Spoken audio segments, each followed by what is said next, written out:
inside there. Rachel Powell. She was convicted on multiple counts for what she did on January 6th, including breaking a window at the Capitol with a pickaxe. She called us from inside the jail. She's delighted. She's expected. She wants to get out. In fact, she wants to get out tonight. And she said if she gets out tonight, she hopes to make it to one of the inaugural balls. Now, it's still not clear if folks are going to come through these doors tonight or not. Certainly none of these people are leaving until folks come out. But look, hundreds of people across the country to be released, if not tonight, but in the next few days. Really just stunning for even the activists so involved in this. And of course, all the resources invested in doing the prosecutions to this point to see what has happened tonight. Tony, thank you so much. Abby? Joining me now is Bill Stepien. He was the former campaign manager for President Trump in 2020. He was also deposed by the January 6th committee, and he was part of that video testimony that played during the hearings. Bill, basically what happened today, if we're being honest, is that Donald Trump pardoned almost everyone, the violent ones, the ones who broke and entered, the ones who used weapons to break in to the Capitol, who broke past police lines, virtually all of them, and a handful more, their sentences were commuted with the possibility that they could be later pardoned. Are you surprised that he went that far? I think pardons are always optically messy and a little unseemly, but I'd also say that Democrats lost a ton of moral high ground when Biden pardoned Hunter, which is why, putting aside legal arguments, it was such bad politics for Democrats that Biden foisted upon them on his way out the door. Look, conversely, Trump was upfront with his intentions, right? Saying he planned to do this during the campaign. He played videos and songs celebrating and from the prisoners at all of his rallies, many of his rallies. And then what happened? America didn't penalize him at the ballot box. America didn't slap him down in November. They voted for him in November. So, I mean, would you expect him to not issue these pardons after receiving that reaction from the American people? Unlike Biden, he was clear with his intentions. He didn't hide what he was planning to do. I mean, Bill, and he did this on day one after facing the voters in November. Do you really think that pardoning people who assaulted police officers with a fire extinguisher is the same thing, even as pardoning Hunter Biden as distasteful, ethically wrong, or whatever that might be? Putting that aside, are you really saying those are the same thing? I'd ask, what personal benefit does Donald Trump get from these pardons? None. Does Joe Biden get personal benefit from his pardons? Yes. What financial benefit does Donald Trump get from these pardons? None. I'd say Joe Biden gets quite a bit from his pardons. What political benefit does so you're actually Trump saying that this is actually a less significant thing to pardon all of these violent criminals who tried to have an insurrection on the Capitol? I know it's very strange for politicians to talk about something on the campaign trail and then actually get into office, let alone on day one, and then actually do it. That's what's happening here. He talked about this I'm surprised, anyone's surprised. I'm surprised that you're surprised, Abby. One of the reasons that I'm surprised, last week, his nominee, one of his nominees said that she didn't think that Donald Trump liked people who assaulted police officers. She said she didn't think that they would be on the list of people who were pardoned. That turned out to be completely incorrect. I mean, it used to be an article of faith that the Republican Party backed the blue. What happened to that? Well, I've worked for Donald Trump, or I'd worked for Donald Trump long enough to know you should never get in front of the president and his plans. Look, President Trump stood against defund the police when it was all the rage. He was strong against district attorneys like the one in Philadelphia. Don't forget, Abby, in September, Vice President Harris didn't get the FOP endorsement, the Fraternal Order of Police endorsement, the largest organization of cops. Donald Trump did. So I think Donald Trump read a lot into that endorsement. You know what I'm reading a lot into are the images that you may not be able to see, but we can see, of police officers fighting for their lives. The now Vice President J.D. Vance last week said people who committed violence on January 6th obviously shouldn't be pardoned. They were pardoned today. One more thing, I want to play for you some things actually that Donald Trump said yesterday and today about the election in 2020. Listen.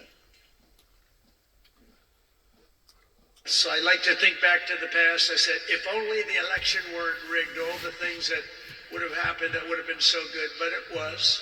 We're not going to let that happen again. 2020, by the way, that election was totally rigged, but that's okay.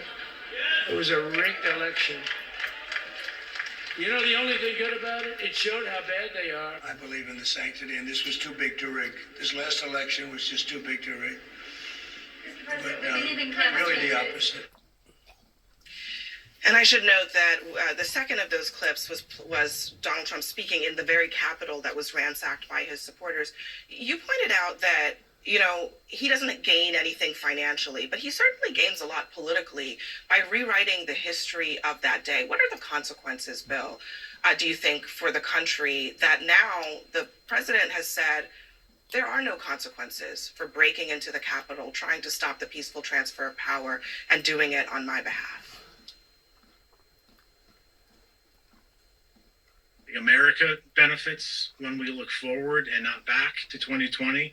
I think President Trump benefits when we look forward to the now and the future as opposed to looking backwards.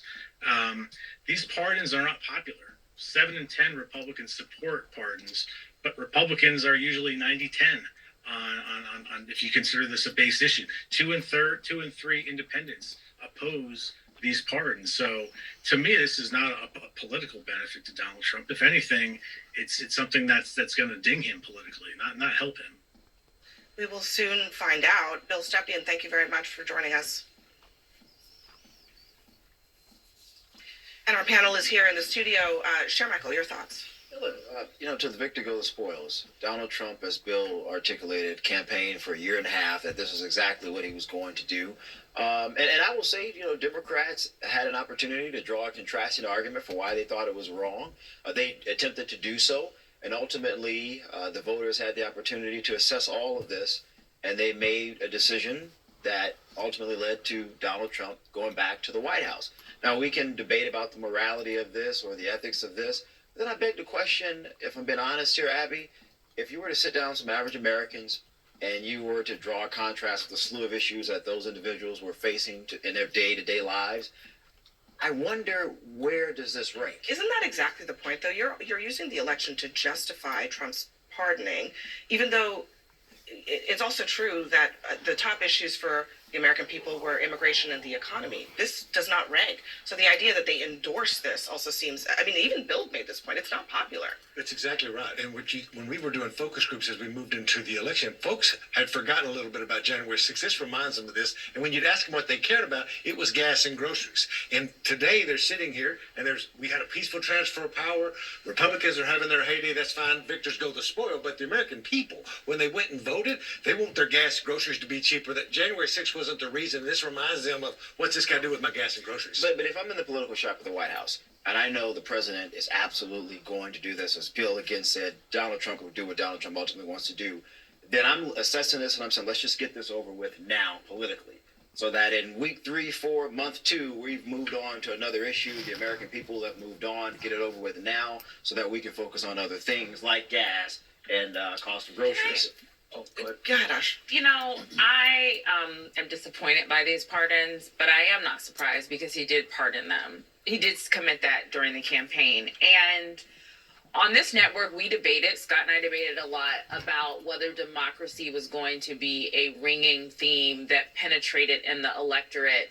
And it didn't for Democrats. But I think this action, and I said on here and I will continue to say, is that I think this action is a threat to democracy because democracy doesn't die with one fatal blow. It dies by 1,000 cuts. And so by pardoning over 1,500 today, that's 1,500 cuts to democracy. Now, we're talking a lot about pardons today, and we'll talk about the 14th Amendment.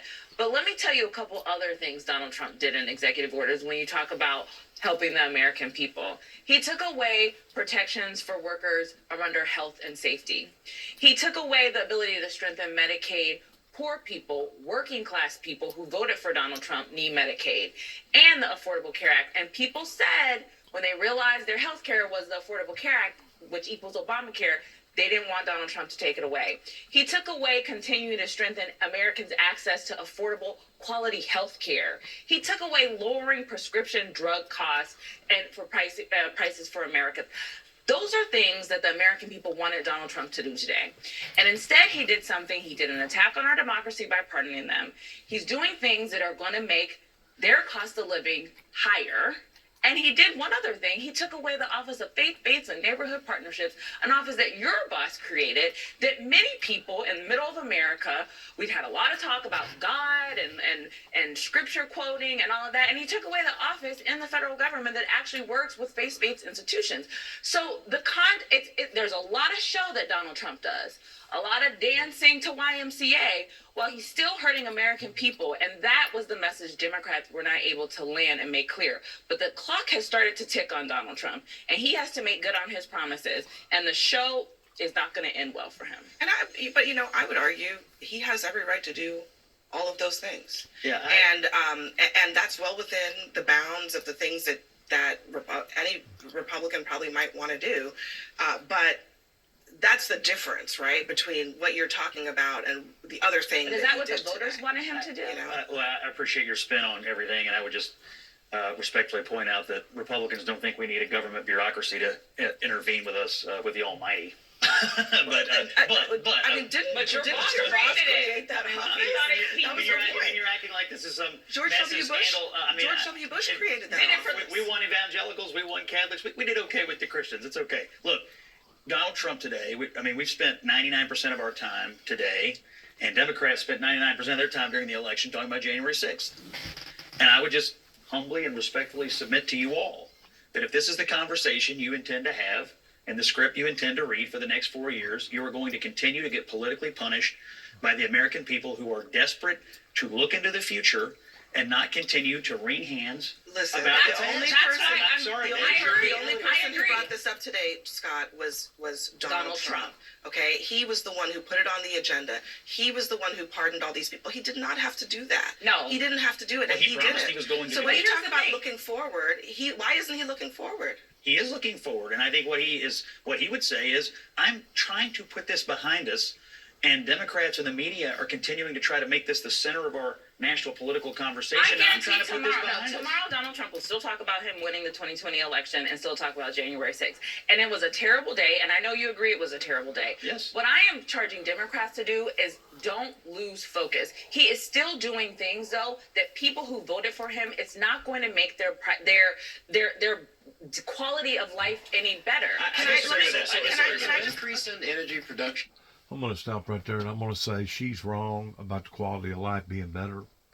That was the whole primary purpose that those people went up to Washington, D.C. on January the 6th, was hopefully to turn things around for the quality of life to be better. And maybe not necessarily for them, but maybe for their children or their children's children. This is the part that the media don't want to focus on pertaining to the faults. Those who are at fault that let this thing get out of hand the way that it has for the past 30 plus years. This just didn't develop overnight. This didn't develop January the 5th pertaining to these people's feelings.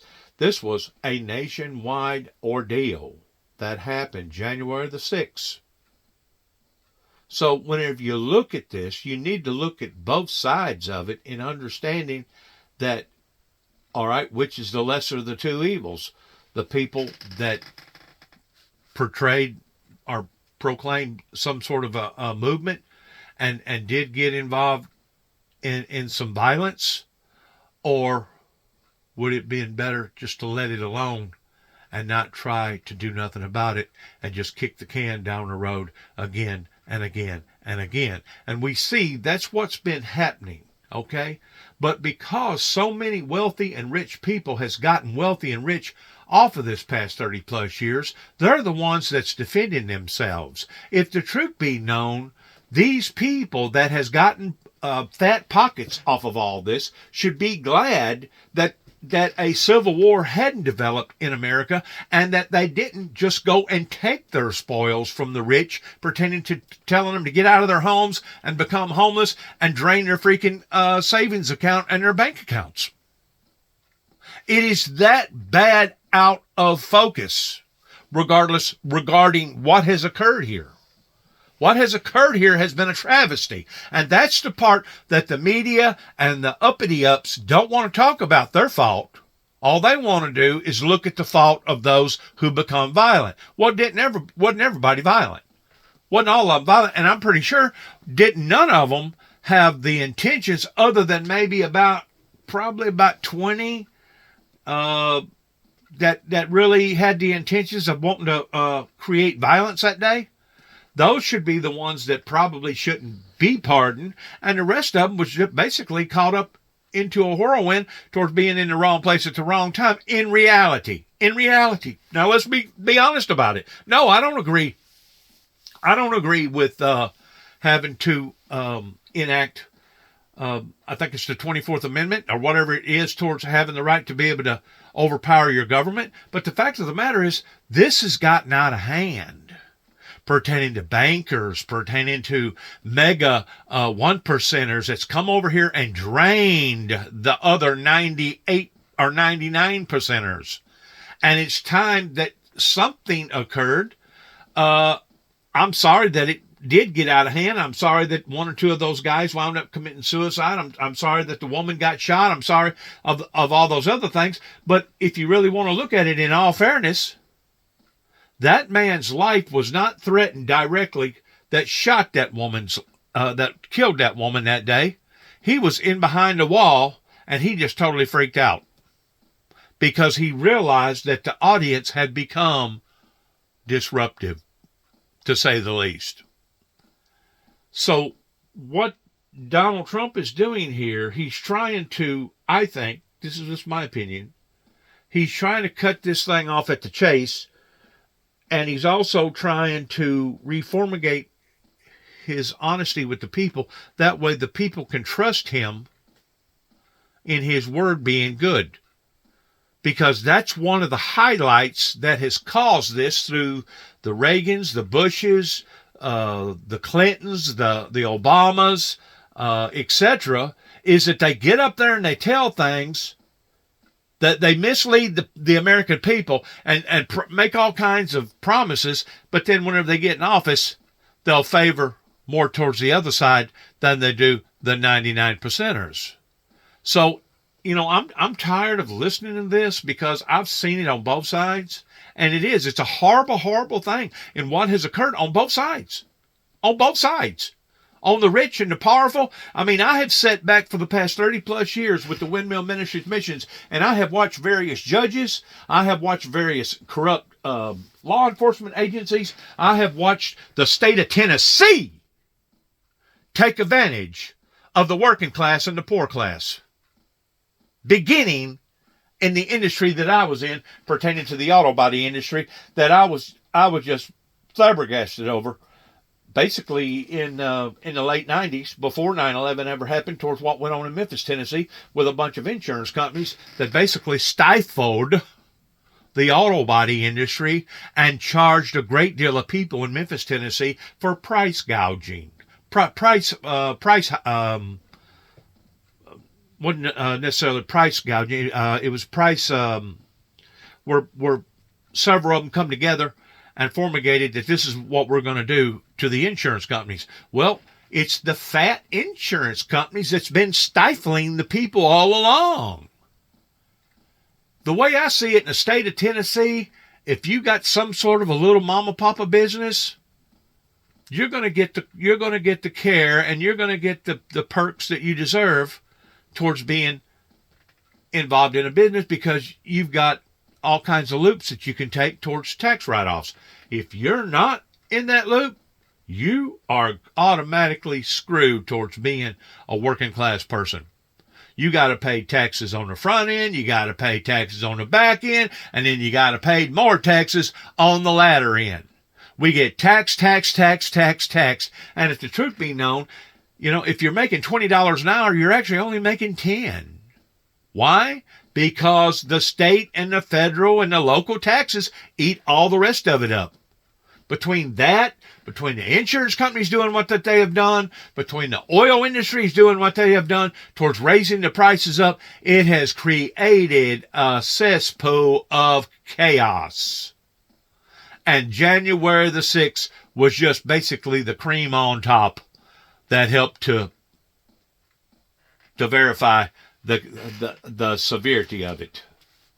January 6th was the cherry on top to verify the severity of it. All these other rich people, all these other, it don't matter if the judges, don't matter if it's politicians in general, or the media in general that gets paid $100,000 plus a year to get on TV and to showboat themselves and to side with the rich people. These are the people that has created this cesspool. Something happened 30 plus years ago that put the American people on the trajectory of doom and gloom. And I still go back to the core of origin, when and where and how and who was in charge during the effects that all this took place. And you wonder how come President Putin gets on national TV and he says that he feels like that they've got cheated? They did get cheated. You know why they got cheated? Because of all the cheaters. All the people over here in the Western world, the bankers, the insurance companies, the one percenters. Oh, they talk the good talk pertaining to peace. But you know as well as I do, I still don't see no movement out of the Windmill Ministries missions here at 291 Thompson Road, Sharon, Tennessee, zip code 38255. They're full of themselves. In the meantime, now we're $30-something trillion in debt. There's no way in hell that we're going to be able to reverse this without a great deal of pain. And now they're still pointing the finger at one another towards saying, well, it ain't my fault. Well, it ain't my fault. Well, it ain't my fault. Well, I got news for you. It is your fault. You let it get out of hand. And it took January the 6th to finally waken the people up to say enough is enough. And I personally do not favor nobody becoming violent in wanting to harm and hurt anybody, much less a law enforcement person that's conducting themselves that way. But who is the people that pays the law enforcement people? It's the crooks. It's those that are the bankers. It's the attorneys. It's the judges. It's the wealthy of the wealthiest that's in control of the purse. And until the American people wake up to that, in realizing that we have been bamboozled, all we're going to do is keep rolling around in our own indignations, our own faults and our own failures, because nobody is willing to come clean in what projected all this to begin with, going back to the Reagans, pertaining to ending of the Berlin Wall, falling of the Berlin Wall, and ending of the Cold War. There's certain witnesses, and I'm one of them, that has witnessed this throughout my life. And I know what went on. And I know why it went on. First was greed. Secondly is that they was full of themselves towards saying that they was patriotic, but yet now whenever it really come time to put a gun in their hand and tell them to get on the front lines, oh, no, I was just talking the talk. I ain't going to get out on the front lines. Cowards. Nothing but pure, mere cowards. People that talked about religion, talked about that they had the same faith, but whenever this individual come forth, oh, no, that's too steep. We're not going to support that. Oh, no way are we going to do that. And they retaliated against it. And the thing about their retaliation, they wasn't retaliating against Dennis James Jackson. They wasn't retaliating against the Windmill Ministries missions. If I would have conjured up all this stuff on my own, yes, they would have been retaliating against Dennis James Jackson. But that's the whole key element. And this is the part that even my son cannot digest properly that it was an authentic calling from the Heavenly Father, and because of it, they wasn't going up against me, they was going up against God. They was going up against biblical Bible prophecy. And now I become a victim to all this because it has basically destroyed my life. And once I got out of the ordeal that I got out of, whenever they decided to do what they done to me up there in Kentucky for the third time, and I stood in front of Judge Woodall, and it took almost a year out of my life over 2 non-threatening telephone calls over land between the lakes in LBL in western Kentucky.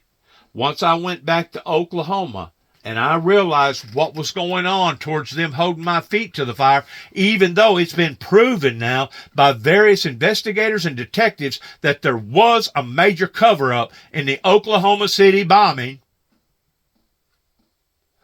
they was still making my life miserable. At that point in time, in 2013, it was time to throw in the towel. That's whenever I went to New Mexico, Albuquerque, New Mexico, and I sat down and I filed for my disability. And that's another thing that you'll see a pattern of in the state of Tennessee. I don't know if it's like this in every state. I know it can't be in every state because it wasn't in New Mexico. But whenever people are truly disabled, either because of their minds or their bodies or both, in the state of Tennessee, you can be paralyzed from your neck down, and you're going to be guaranteed that you're going to be denied not once, not twice, but probably 3 times before somebody's probably going to say, well, I guess they're really disabled. Well, in the meantime, hell, you become homeless. In the meantime, you're late on all your payments. In the meantime, you're ruined. You're absolutely ruined. And you're already ruined to begin with, but because the system over here in the state of Tennessee wants to play games with people's lives like that, it just adds that much more misery, insult to misery to these people's lives. I got fortunate. I found a group of people in New Mexico that looked at my my medical as well as my other things going on in my life, and they granted me my disability. But to think, after that, I come back to Tennessee, and within 3 to 4 months after me coming back to Tennessee, I still had some of the most sorriest, you-know-what people in the world that tried to even take that away from me. Why? Because my brother and I was trying to build a facility out here for a rehabilitating center. I have never in my whole entire life seen a group of people that was so dead set in either wanting to sit idly by and not hold these people accountable, or they themselves was on a suicide mission towards wanting to walk everybody off into the mouth of the volcano. In the meantime, people like myself, people like other people that was trying to help these people, was being spit on. We was being shoved back. So what Donald Trump has done here, maybe on the spread of the masses, maybe he went just a little bit too far. Maybe there should have been a court, some sort of a court reevaluation on each and every person. But whenever you're talking about 1,500 people being incarcerated over January the 6th, I think that's what they said a while ago, that's a whole lot of time towards scheduling people to stand in front of some sort of a committee or a judge to hear your case all over again. Well, Donald Trump realizes that all that is just a bunch of political red tape. And I'm going to say probably at least 90% of those people, should have gotten just exactly what Donald Trump is doing right now towards basically pardoning them. In other words, their punishment that they have gotten exceeds that in which what they should have went through, due to the fact that they was trying to stop something from even growing even worser. In other words, there was a great deal of people that become concerned over seeing how our government affairs was being run, and because of it, they was willing to do something about it. If the truth be known, a large portion of those people should probably be looked upon as being heroes. Now, was the last election rigged? I don't believe so. I don't believe it was rigged. I don't see how that every state can brainwash or blackmail all these individuals in all these different states of saying the exact same thing pertaining to the numbers. Now, that's where I think Donald Trump is wrong. I think he's wrong because he's still peddling that election was rigged. I don't think it was rigged. As a matter of fact, I know it wasn't rigged. I seen this coming before they even counted all the counts. And once more, what was I trying to do? Was I trying to stir up trouble? No, I was trying to prevent trouble from happening. The wealthy, the rich, the corrupt, these people have sat idly by and they have stomped and romped on people here in America to the degree that I guarantee you right now our ancestors that helped to establish this great nation over here are rolling in their graves. You wonder how come the weather ain't cooperating? You wonder how come Mother Earth is regurgitating itself up onto society? That's why. That's exactly why. We're supposed to be a true, godly, holy nation in the name of the Father, the Son, and the Holy Spirit.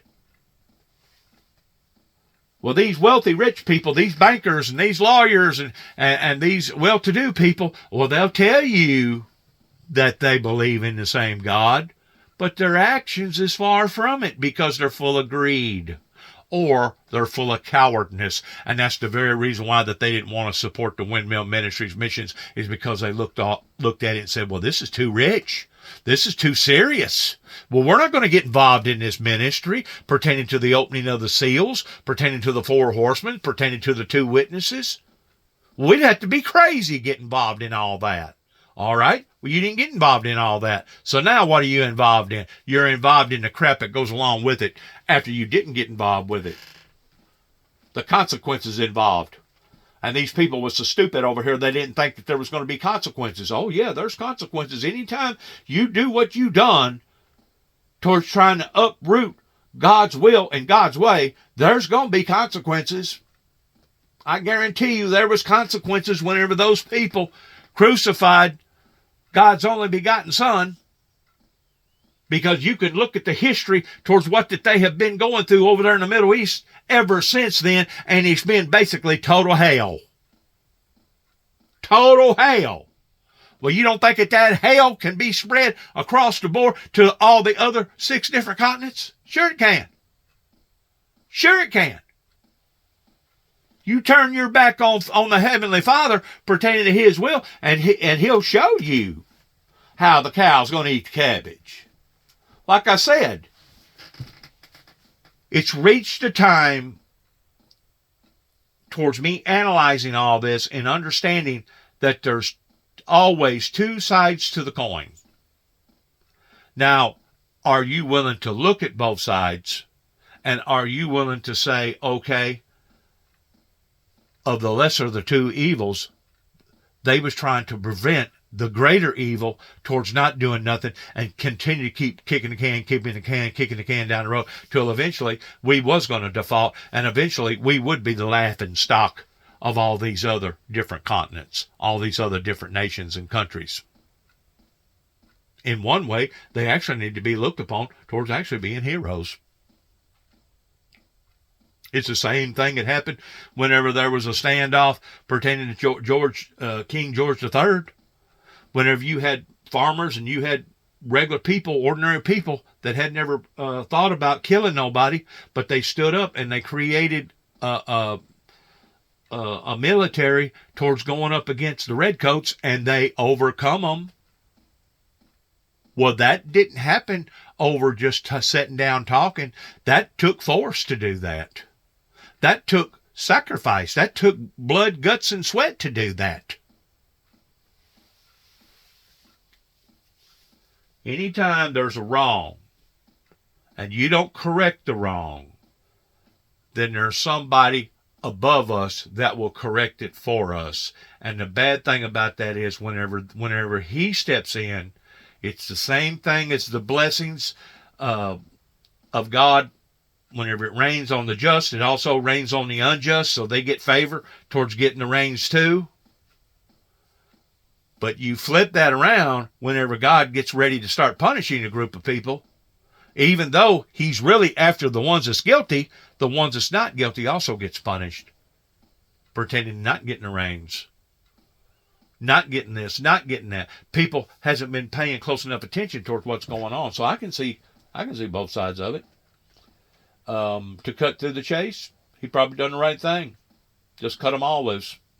And if there is some bad actors in there, I'm pretty sure they'll pop back up somewhere, and they'll be drawn back up into the system. And then whenever they do, the way that they are around here, towards keeping up with every little detail of what you've said and what you've done, they'll bring it back up in court and say, well, he already was, or she already was involved in this, and this. So let's increase their punishment towards going after them even harder. But yet, no, the very people that's making these rules are the ones that have been guilty of actually breaking them, towards breaking them in different ways and getting away with it. Now, you can call it legalized extortion if you want to, but extortion is extortion, and there is no such thing as legalized extortion. Because if you are extorting your people, if you are lying to your people, there's no easy way out of that. You can try to bring transparency to it by saying, well, it's legalized extortion. No, it ain't nothing illegal about extortion.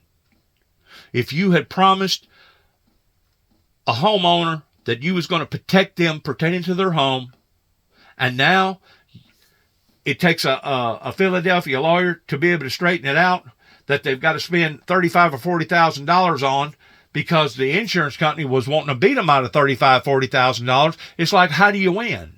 You're caught in between a hard place and a rock. You're going to lose $40,000 or $50,000 off of the claim if you don't do nothing, and you're going to lose $40,000 or $50,000 by hiring a Philadelphia lawyer to get in there and fight for you. So either or, the customer is still the one that's taking it on the cheek towards being extorted.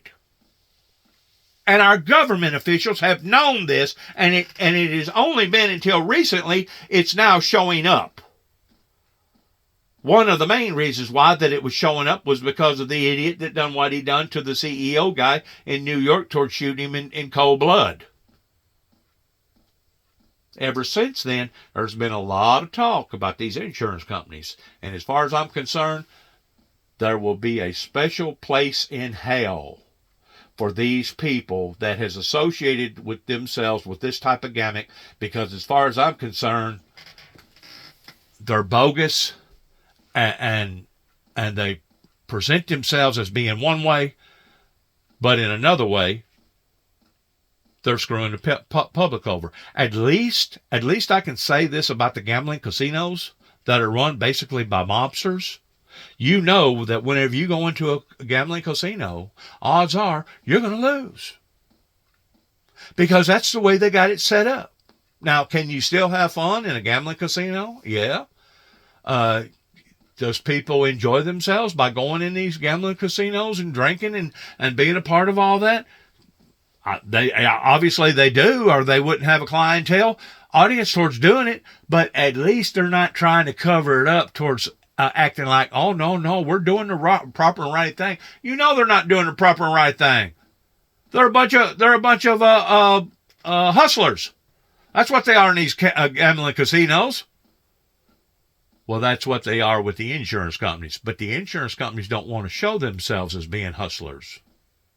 At least the casinos don't mind that image on them. Well, now the image is coming around towards people seeing the true insurance colors and just exactly who they are and what they are. And it's not just the insurance companies. It's the bankers, it's the lawyers, it's the judges, it's all them that sets up there in the 1 to 5% range that's basically causing the rest of the 95, 98% to fall through the cracks. Good luck to all of us. God bless America. God bless.